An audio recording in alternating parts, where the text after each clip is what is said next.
महाकुंभ में मरने वालों के आंकड़े भी दे दें। महाकुंभ की व्यवस्था के बारे में स्पष्टीकरण देने के लिए मेरी मांग अध्यक्ष महोदय सर्वदलीय बैठक बुलाई जानी चाहिए।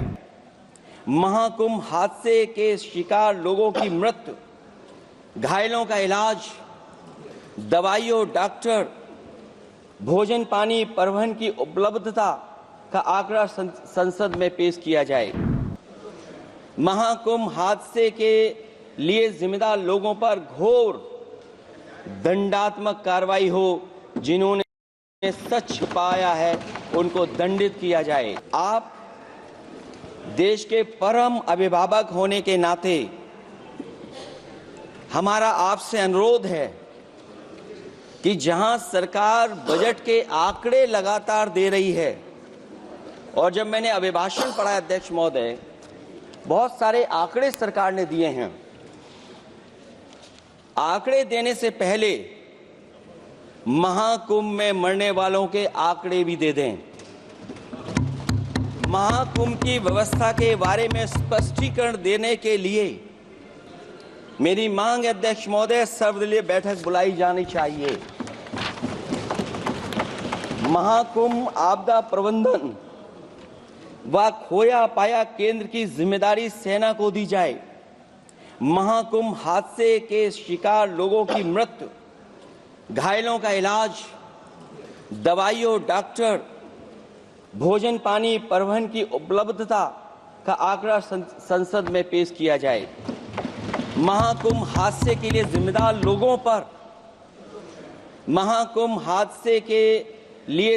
लोगों पर घोर दंडात्मक कार्रवाई हो। जिन्होंने सच छिपाया है उनको दंडित किया जाए।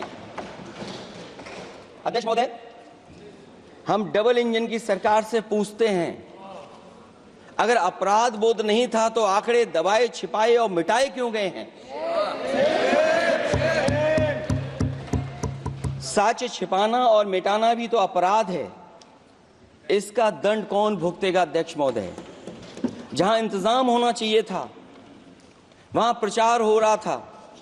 एक धार्मिक समागम में डबल इंजन का राजनीतिक प्रचार अशोभनीय है, निंदनीय है। इतने बड़े हादसे के बाद कम से कम अब तो वो होर्डिंग उतरवा देना चाहिए।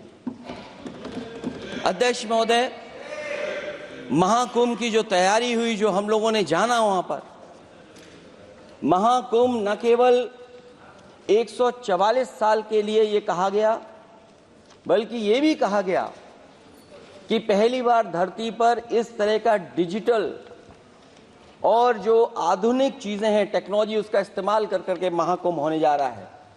सीसीटीवी, ड्रोन, लाइव स्ट्रीमिंग के आधार पर जिनका दावा था कि वो डिजिटल कुंभ करा रहे हैं, वो मृतकों की डिजिट नहीं दे पा रहे हैं। एक तरफ तो जो लोग डिजिटल अध्यक्ष महोदय कहने को थकते नहीं हैं, लेकिन जब कुंभ में इतना बड़ा हादसा हो गया है तो यही सरकार डिजिट नहीं दे पा रही है। हमारे अपने लोग मारे गए हैं, जिसमें परिवार का हर रिश्ता दिवंगत हुआ है। किसी की माता, किसी के पिता, किसी की बहू, किसी की बेटी, किसी का भाई बहन, चाचा चाची, बच्चों के आंकड़े तो अभी तक नदारद हैं। खोया पाया केंद्र ही लोगों को तो नहीं मिल रहा है। जो खोया पाया केंद्र था उसको भी लोग पा नहीं पा रहे, ढूंढ नहीं पा रहे। अध्यक्ष महोदय, कुंभ कोई पहली बार नहीं हो रहा है। कुंभ का आयोजन सदियों से होता आया है। हमारे पौराणिक और हमारे इतिहास के दस्तावेज ये बताते हैं कि समय समय पे जो भी सरकारें रही होंगी, जिसका भी राज रहा होगा अध्यक्ष महोदय, उसने महाकुंभ या इस तरह के कुंभ का आयोजन किया है। एक तरफ तो वो कि जो 144 साल बाद महाकुंभ होने जा रहा है, उसका इतना प्रचार किया, और मैंने तो कई टीवी इंटरव्यूज में, कई समाचार चैनलों पर ये बात सुनने में आई और सुनते रहे हम लोग कि सरकार ने 100 करोड़ लोगों के आने का इंतजाम किया है। और अगर 100 करोड़, अध्यक्ष महोदय, अगर ये बात गलत है तो मैं रिजाइन आपको देना चाहता हूं। अगर अध्यक्ष महोदय, ये माननीय सदस्य लोग अगर ये नहीं सुन पा रहे हैं तो मैं इनको एक एक को, आप नहीं गए स्नान करने, आप स्नान करने नहीं गए, इसीलिए इस तरह की भाषा का इस्तेमाल कर रहे हैं। अध्यक्ष महोदय, ये कहा गया कि 144 वर्ष के बाद ये हो रहा है।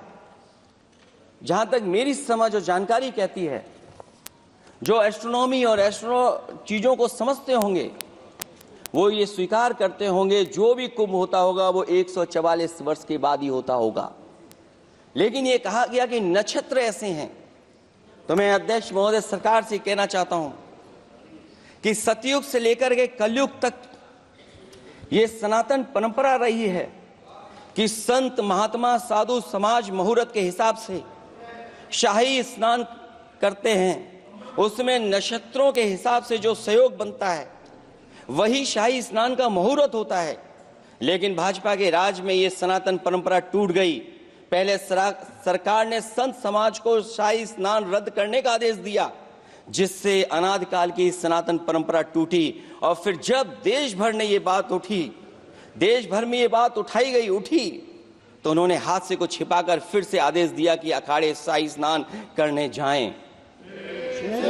इससे सरकार ने पावन मुहूर्त के स्थान पर अपने मनमाने समय पर स्नान कराने का आदेश दिया। बात उस दिन या तिथि की नहीं होती है, बल्कि निश्चित मुहूर्त काल की होती है।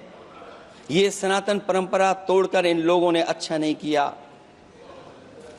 और ये क्या परंपरा टूटी है कि नहीं टूटी है, मैं समझता हूं अध्यक्ष महोदय मुझसे बेहतर सामने वाले ज्यादा जानते होंगे इसके बारे में।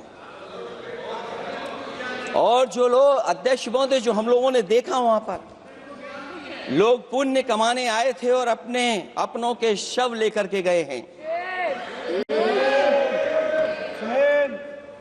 चमत्कारी करिश्मा तो ये हुआ है, श्रद्धालुओं के शव मिल गए थे, पर सरकार स्नान करने वाले मरने वालों की बात स्वीकार नहीं कर रही थी। और इससे ऊपर ये बात जो वहां पर और हुई, अध्यक्ष महोदय, जब ये जानकारी हो गई कि कुछ लोगों की जान चली गई, लाशें हैं जो मोर्चरी में पड़ी हैं, अस्पताल में पड़ी हैं, उसके बाद सोचिए सरकार क्या कर रही है।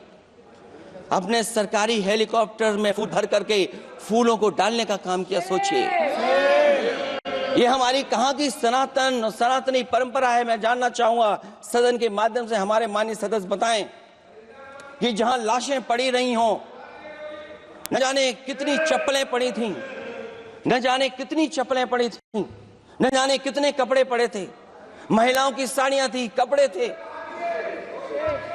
लेकिन उनको कैसे उठाया गया? उन सबको उठाया गया जेसीबी मशीन से, ट्रैक्टर की ट्रॉली से। उनसे उठा करके कहां फेंका कोई नहीं जानता, लेकिन जब उनको लगा कि वहां से बदबू आ रही है तो यही सरकार के लोग छिपाने लगे हैं। यही आपका महाकुंभ का आयोजन था। और हर बात को छिपाने के लिए न केवल ये लोग मीडिया का सहारा ले रहे हैं, मीडिया का सहारा लेते लेते सुनने में आया है कुछ दबाव और कुछ स्वीटनर भी दिए जा रहे हैं जिससे उनकी खबरें बाहर ना आ जाएं। और अगर अध्यक्ष मोदी ये बात सब गलत है मेरी, अगर ये बात सब गलत मैं कह रहा हूं, तो अभी तो नेता सदन को अभी भाषण देना है। और मैं ये बात और कहना चाहता हूं, आप अपनी तरफ से जानकारी कर लीजिएगा। हमारे उत्तर प्रदेश के मुख्यमंत्री जी ने शोक नहीं प्रकट किया था। जब देश की राष्ट्रपति और प्रधानमंत्री जी ने शोक प्रकट किया, उसके बाद 17 घंटे बाद सरकार ने स्वीकार किया। अध्यक्ष मोदी, ये वो लोग हैं जो आज भी कोई सच्चाई स्वीकार नहीं कर सकते। For exclusive and insightful videos, subscribe to our new channel ABP Live Premium.